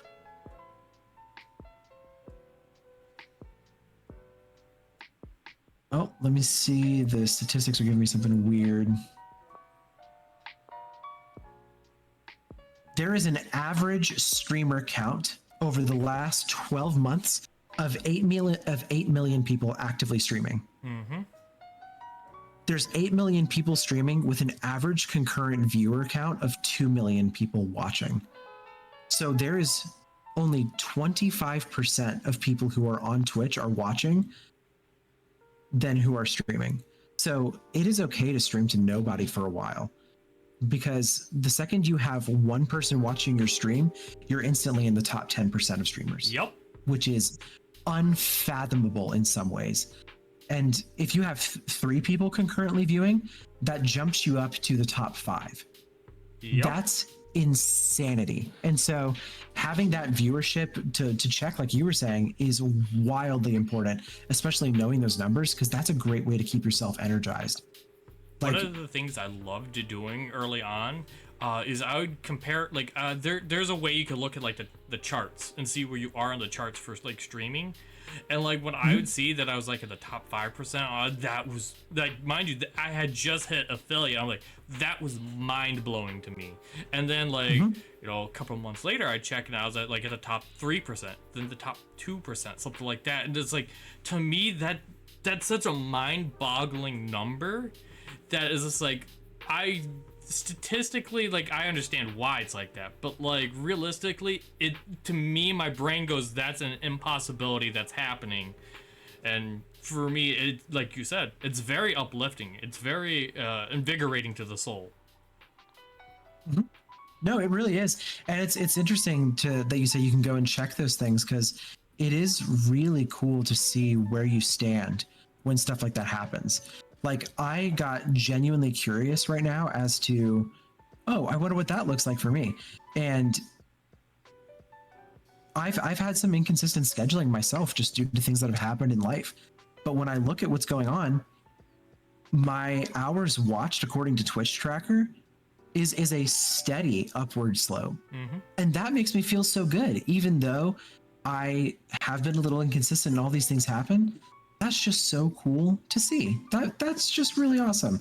So people should always look at those, because it'll remind you that, yeah, maybe you're not pulling in viewers like Kai or Jinxie or those people, but you're doing really well, and that's huge to see and a great reminder. Yeah, and I think. Go ahead. Actually, go on. Oh, should I go? Yeah, go ahead. I think it's important, and like we've had past talks about like the unhealthy obsession over numbers, and I think that's definitely, especially if you're getting started and you're feeling disheartened, especially if the number goes down. But I think what Brightside helps with these statistics prove here is more like contextual stuff of, yes, you might feel like comparatively to other people, whether they're in your community or stuff like that, oh, I'm just not pulling my weight. You're doing fine. I think that's what we're trying to really point at. Like, you've got a lot of different factors that like are telling all these different stories, and you'll never know 100% because it's never that transparent or easy to decipher, but you're probably doing a lot better like than you think you are. And that's what's important to like. And also, I always bring it back to, I don't think that specific number that you're looking at is important, but the fact that it's trending somewhere. I think the trends are important, rather than fixating at, oh, do I have like 5 or 6 today, or do I have like 15 or 16? It's more so, yeah, like over that period of time, are you developing that sample size and seeing, okay, like both qualitatively and quantitatively, I feel like you can feel that change, you know, through your chat. Yeah, honestly, you hit the nail on the head. What I was gonna say. I mean, the only thing that I would also say is, if you do take into like with a grain of salt, like as we were saying, like don't fixate on the numbers too much, especially if it's gonna put you in a downward spiral. But like if for whatever reason you feel that you can't, like use that number to add context to the situation. Like if that number goes down, let's say for example you're looking at it and it goes down after like the 3-hour mark, well, maybe that's not so much like on you. Maybe like your usual viewers, maybe that's the time they're going to go cook, they're going to go do other things, and that's why that number is going down. And then like maybe you should, I don't know, there's ways to work around with it. Maybe I don't know, interact with other streamers, like when you like that'd be the time you read out to interact with other streamers, or maybe find people try to branch out and get viewers that maybe those are the time slots they would be watching. Like you add context to it so that you understand it, not so much that you're dwelling on like, oh man, my number's going down again, this sucks. Like, well, there's a lot of factors to it, and understanding it, and it just don't let it eat into you, if you can help it. If for whatever reason it still is, then I'd recommend try not focusing on the numbers as much. Absolutely, no, completely. Is there? I know we were talking about statistics, but I'm assuming we're good with responding to interactions with oh my god, I can't English. Responding and interactions with chat. Yeah. What's the next topic? Collaborations with the community. Ooh, a classic. If nobody wants to take the lead, I suppose I will. With me, it's a little unique. The way I do like collaborations with my community, they're not like I know like you could do things like marbles on stream, Cult of the Lamb. Usually I try to do in way that like chat can, and Cult of the Lamb is a good example of what something I would do where they directly impact the game. I know I usually do out of the box kind of stuff if I can, to make it like spice things up. Like for example, the one that I did Star Wars: The Old Republic, and then I let chat choose all the dialogue options, and they made interesting choices. Let's just say that. But like that's they always do, right? Yeah. That's the kind of content, the kind of collaborations with the community that I do. But I will also just say, like, when you do collaborations with the community, it's not just like your viewers. It could also be other peers within your group. Like, for example, what we're doing right here. This would be a category, fall in the category of collaborating with the community. Because, you know, even though you guys have your own community, our communities overlap, so technically we're within like one giant web, if you will. Yeah. No, absolutely. I think that they're being able to interact with other streamers and be active in their communities is nice, because then you guys grow and continue together.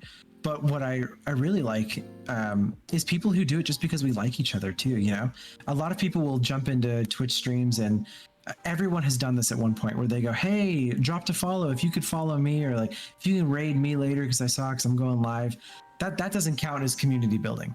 And I know that gets sometimes beaten over like a dead horse a lot, but I still see it a lot. And I want people to be careful of that. Find people that you get along with and really just be friends, because that's going to be a great way to interact with people. Because I know you have things really like you were saying, like with Old Republic and with Cult of the Lamb. For me, a lot of the ways that I do collaborations with the community is we do a lot of fundraisers. Like we will try and raise money for people who are in a hard time. And through that, if you donate a certain amount of money to the like GoFundMe that we might be doing, then you get to redeem something, whether it be Baguette making me eat a caramel covered hot dog. I'll never do it again. Or you can choose a game that you want to play, or you can choose a game that we'll play together, or anything like that, or something you want to see me do. It's just a way for us to give back, and people go, oh, we are doing something for someone that is good, but then I get something on top of it. So I get to see something cool, but I also feel good that I've helped out someone. And that's what it's all about for me in terms of collaborating with the community. Because a majority of what I stream these days has been things that people have redeemed from doing something great for someone in a time of need. And it's just a great way that's worked for us for being able to have great collaborations with the community.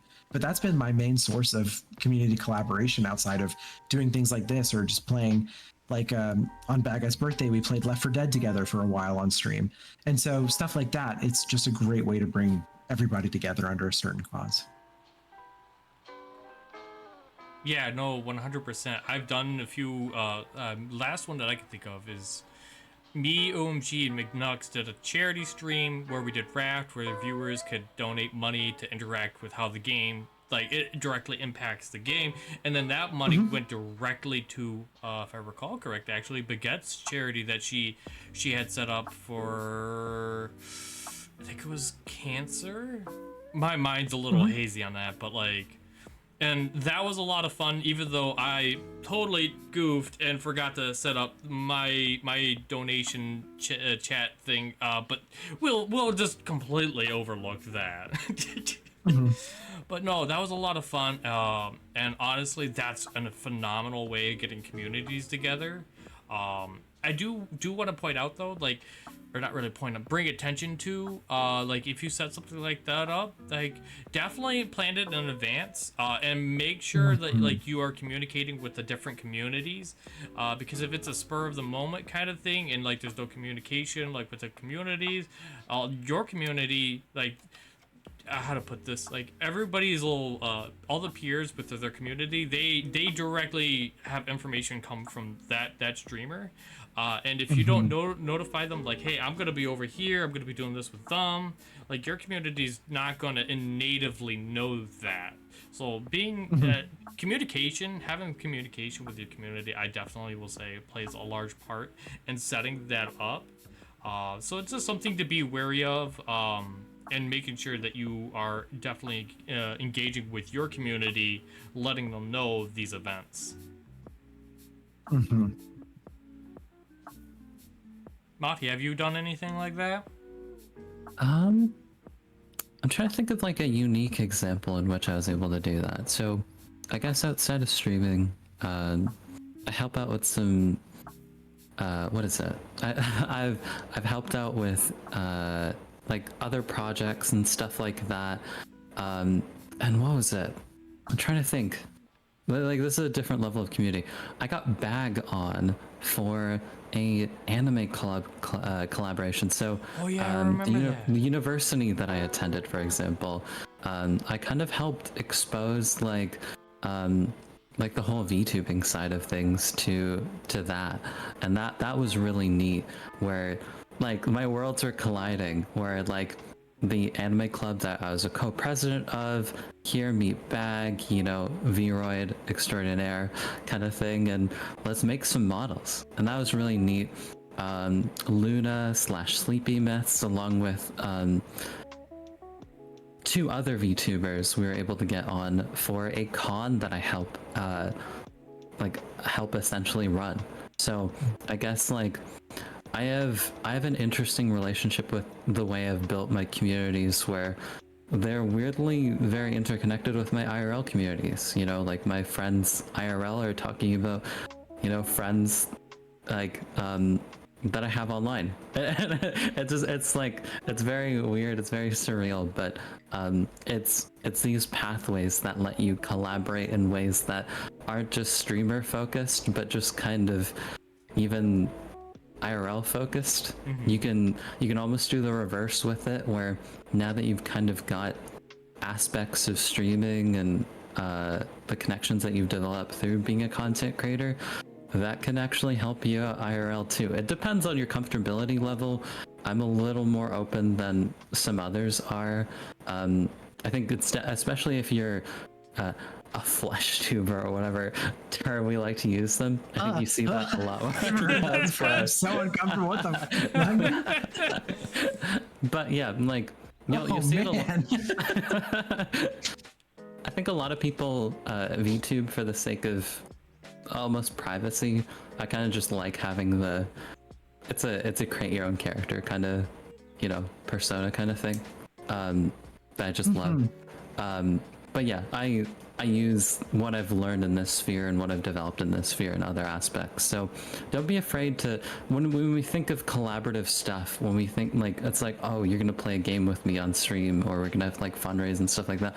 You can take those skills and God, I'm still trying to get Paz buttered up for something for my con. We'll figure it out eventually. Like, Paz, give in. No, I was so upset that I didn't have the time to properly dedicate to the last time you offered up the I think it was like not like a booth, but like a slot or something. A panel. Yeah, a panel. There we go. I was so upset. I was like, I really want to do it, but like, there would be no way for me to give the proper time to dedicate to something like that. It's like, if I could at least have someone else do a halvesies with me, that I could at least provide something to that. But like, to provide a whole thing, it's just like, oh, I wouldn't do it justice just by myself. Like, I was so upset. I really wanted to do that too.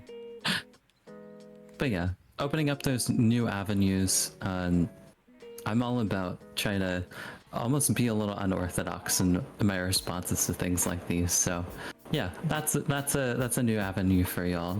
if you've got other wheels turning external to streaming, you know, that actually kind of gives me an idea. It's like, I don't think like it'd be something that would work all the case, but it probably wouldn't hurt to check to see if you have any conventions going on in your area, and ask maybe if you could set up your own little booth or do something, maybe provide some content.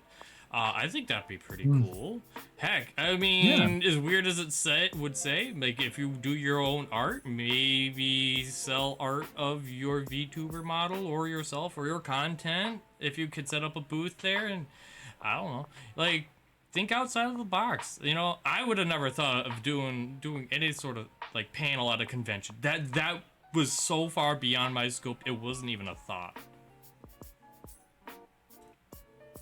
I'm just glad I'm able to provide that opportunity for some people. Oh, it's honestly, it's an absolute fantastic insight. And I think it's something that like it's understated. Nobody really thinks about it. And I think it would be a great avenue for people to experiment with and see what works. It's the Wild West, I guess. Yeah, yeah. You never know what you're gonna run into. I did a Q&A one time that someone in my chat invited me to, because he's an elementary school teacher, and he was hearing his kids talk about how they love streaming, and some of them want to grow up to be big streamers, and you know how children are. And he was like, well, I know a streamer who would love to play Pokemon for you guys. He pulled it up on their electronic board, and for an hour I just did Q&A with a bunch of fifth graders. Like, oh, hell yeah.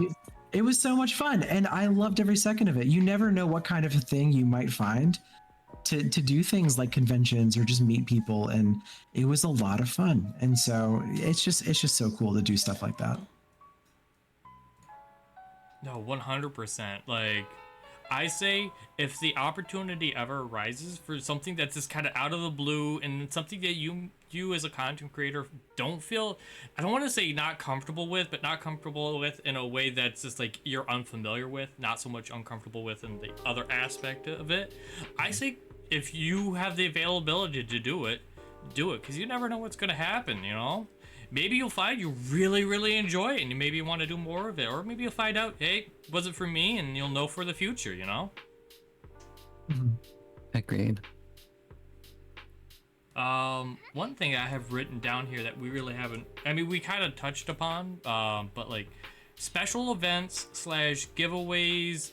Now, I myself, I'm not a fan of giveaways per se, because I do think in some aspects it's all right, but if you make it per se like your mainstay content, then I think then you're kind of promoting yourself as someone who viewers only come to you to get free stuff. Every now and then I think like maybe for like Christmas, that's perfectly understandable. Or my take on it would be, instead of giving away physical objects or items, you can get creative with it. And I'd still say keep it sporadic. Don't make it a mainstay. But like, for example, if you're an artist, maybe you draw something for some people. That would be the giveaway. Or maybe if you are here's doing a specific game at a request. Like, for example, whoever wins the giveaway, they can request you to play whatever game that they want. Again, the world's your oyster. You could do whatever you want, and then if you can make it like I don't want to say fit your brand, but like something you're comfortable with, something that's not gonna like overly stress you out. For example, for me, what I would do is if I wanted to do a giveaway, I have a system within my community. It's called Tavern Tokens, and that's how you redeem the alternate outfits for me instead of using channel points. Because one of the issues with my kind of content is like everybody wants to redeem all the channel points that cause chaos, but then they don't have enough to change the model. So having the Tavern Token system allows them to keep their currency for redeems, but have it, the tokens for the model swaps.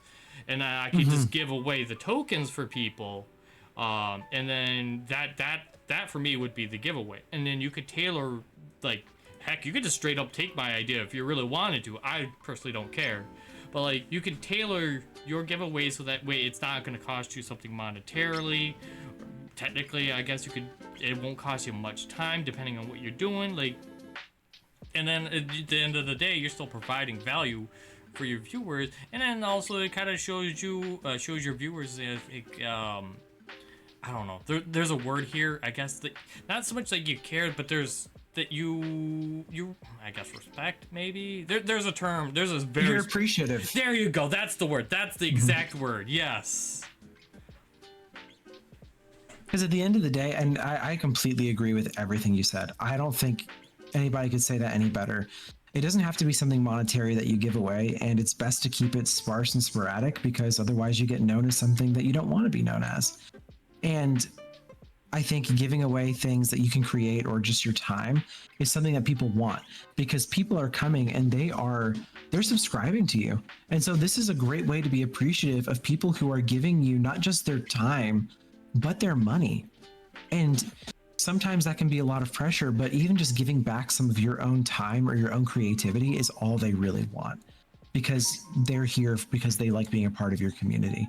So you don't have to be like every 6 months, like, we're giving away the $60,000 gaming PC. You know what I mean? It's something that you can just give like a little time to. I've done just one-on-one off streaming giveaways once or twice back in the day, where I've been like, hey, if anyone wants to play this game with me and you've been here for a while and you're subscribing, what game are you playing? I'd love to play it with you. And then we play online for a few hours, and it's a good time to be had. And they remember that. And they appreciate that, because we're all here together. Mm-hmm. I do also want to make point, if you are going to give a physical object, it doesn't matter like if you're drawing it or if you're physically buying something to resend, do be careful. The United States postal system, you have to use your full legal name, first name, last name. So be careful. There are ways to mitigate it that are still technically legal. So for example, having the friend ship it on your behalf, but again, then your friends' names get doxxed. So be wary of what that is, what you're doing when you set that up. Because at the end of the day, also keep in mind that your own safety, your own security, you know, you don't want to be giving away your home address because someone want a giveaway that you're giving away something physical. Absolutely, yeah. There's weird people out there, and like you just got to be careful. And I've stopped bringing my kid on stream, more so as of late, now that he's older. I did a little bit more when he was like a fresh baby and people were just like excited and celebrating that aspect. But now that he's turning 2, it's just, you got to be careful out there. Yep. So just kind of what you were saying, I completely agree, point in order. Be careful with your name, be careful with your identity, be careful with your kids too. And don't tell me your personal information, because I'm really bad at keeping it a secret. I do my best to not dox myself and others. So please listen to me when I say be careful with your stuff, because I have to be so careful because I'm dumb. So it is just, I love that you brought that up, because sometimes people don't think about that. And it is so vitally important to your own safety and your own well-being. Another minor note on keeping yourself safe regards to collaborations with games such as, like I said, Marbles on Stream or Cult of the Lamb. Any game that has a chat function where your community can chat in. Actually, a really good example of what I'm about to state. The one game where you could draw art on stream and you could have your community join on. Be very careful with that, because there can be bad actors that they just want to make it worse, and they'll do like profanity or slurs. Like, just be very careful. Understand what you're going to be doing. Like, understand the ins and outs of, let's say, the game. What the potential avenues that these bad actors can take and ways of mitigating it. Or if you just feel very uncomfortable with doing that, just don't do it. Don't open yourself up to those potential bad actors. I think this whole time I've been trying to think on my end, like giveaways and incentives. I don't really do too much, but I could comment on from what I've seen. And actually, I think it's one that I think Paz partook in. Maybe I'm misremembering, but there's stuff where even I've partaken in it actually, because there's also, I think, Save It for Xavi. There's incentives from time to time in our community where we're just trying to help friends out. I think Brightside's also got their fair few of like you said, like charity and stuff like that. But I guess more from what I've seen, some of us are still trying to build ourselves up financially, and sometimes a great way to help us just kind of cement our streaming standing is having that PC set up, or like a graphics card or whatever that they're trying to save up for.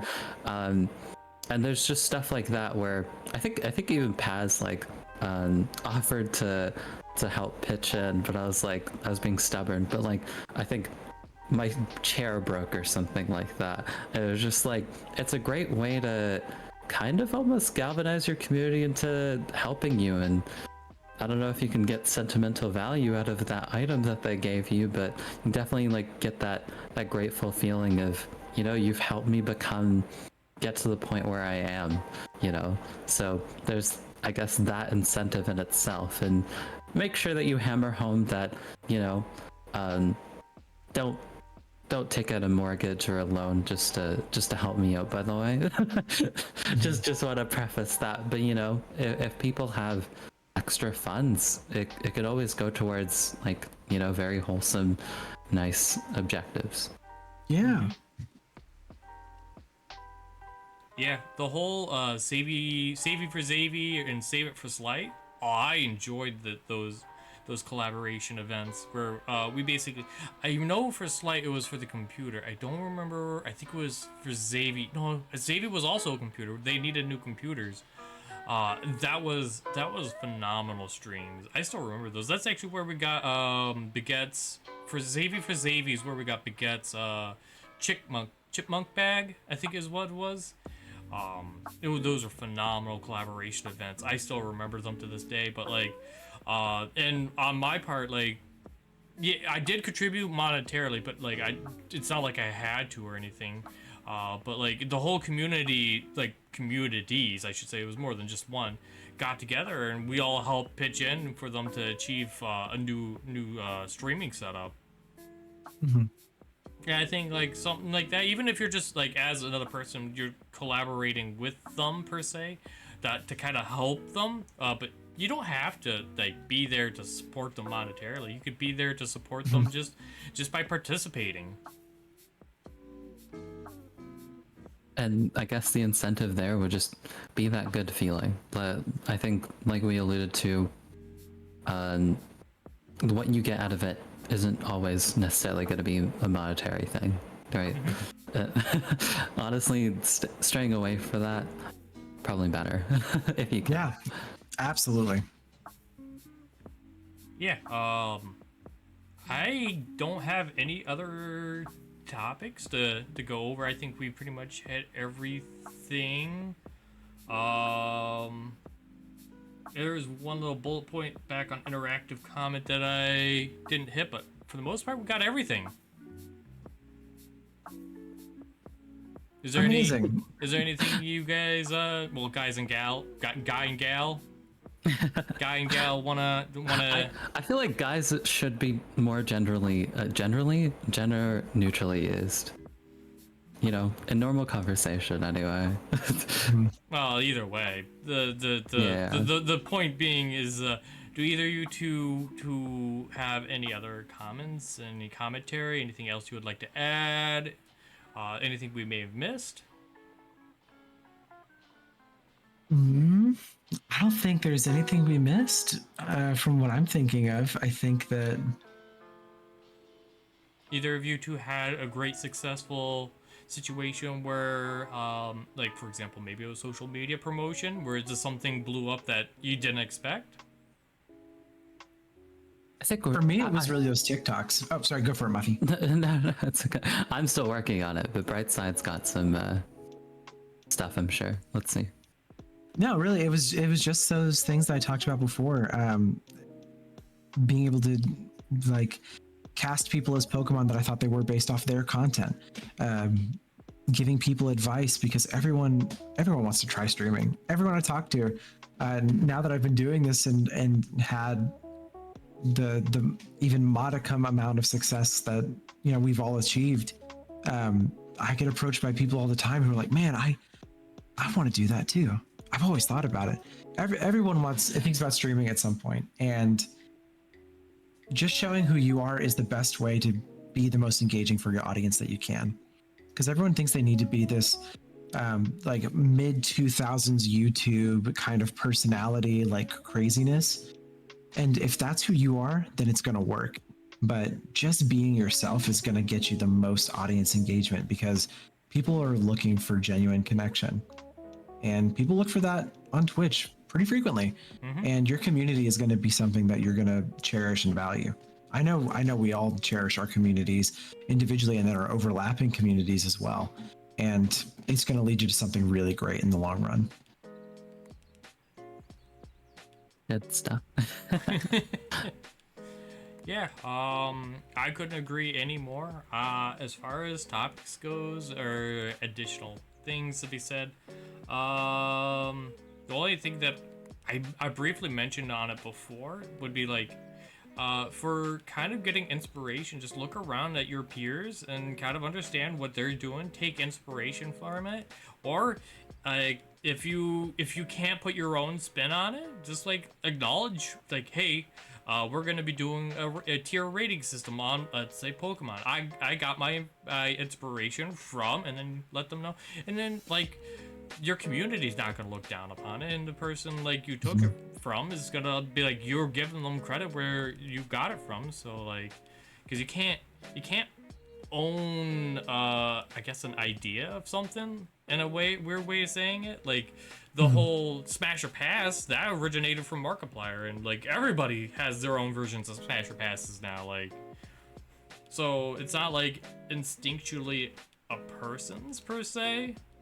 You could make argument in certain circumstances, but in general, that's the kind of sentiment. So as long as you're giving credit to like where you drew your inspiration from, if you can put your own twist to it, you know, that sort of stuff. Just look around, take inspiration of what people are doing to get audience engagement and all that stuff. Like, nothing wrong with that. Yeah, absolutely.